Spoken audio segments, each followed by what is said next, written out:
In this lesson, we're going to look at coordinates, the origins, and the basic idea of coordinates as well.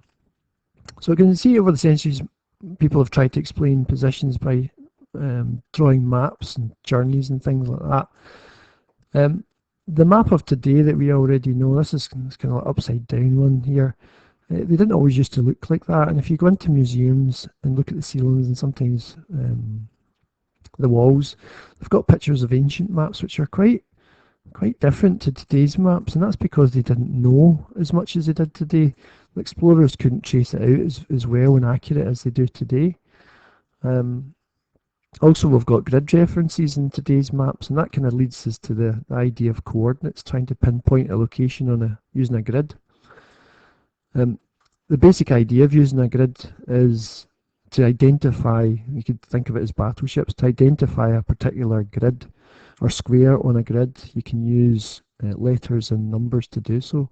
Sometimes you use letters and letters and sometimes numbers and numbers, but in this particular one I've used letters and numbers. So the first thing you want to do is how do I describe this position here, for example? Well, you have to decide which way to go first. Now the consensus is that you go along the bottom first.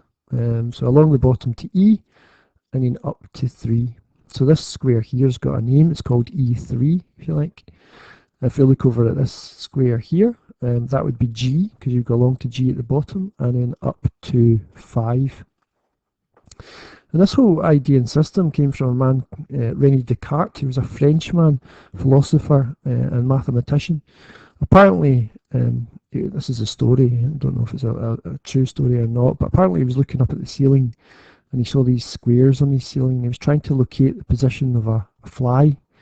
So in order to do so, he thought about going along and then up in order to locate that position, and he kind of created the system of coordinates.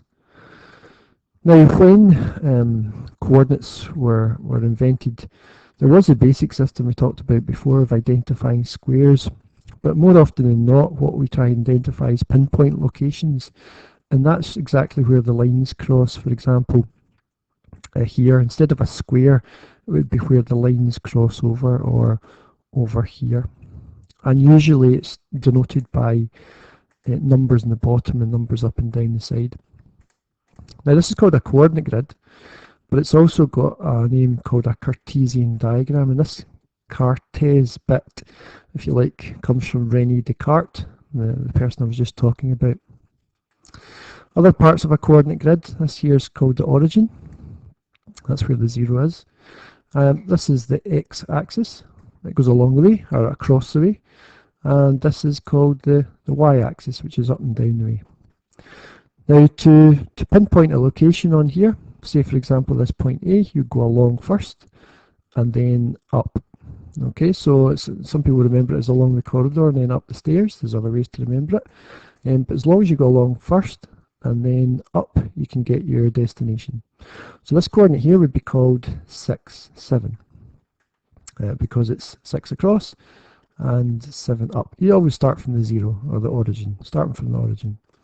Now we write that in a particular way with brackets around it and a comma. I'll talk about that in a second. But let's move on to B. So we've got B here. Now as long as you go along first, it's along 9 from the origin and up 13. So 9 across and 13 up. So the 9 comes first and then the 13 in the brackets. Okay, so the rules. Basically, the coordinates are written with 2 numbers in a bracket separated by a comma. The comma's there so as you don't get mixed up, thinking it's 27 as opposed to 2 along and 7 up.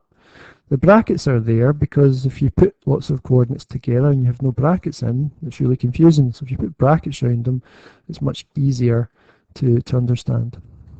So the first number means along, and the second number means to go up. Okay, so if you look at this idea here again, just to give you a reminder, this would be the fly. Let's put the wee dot at a particular point. This would be bracket 12, comma 7, and then close the bracket.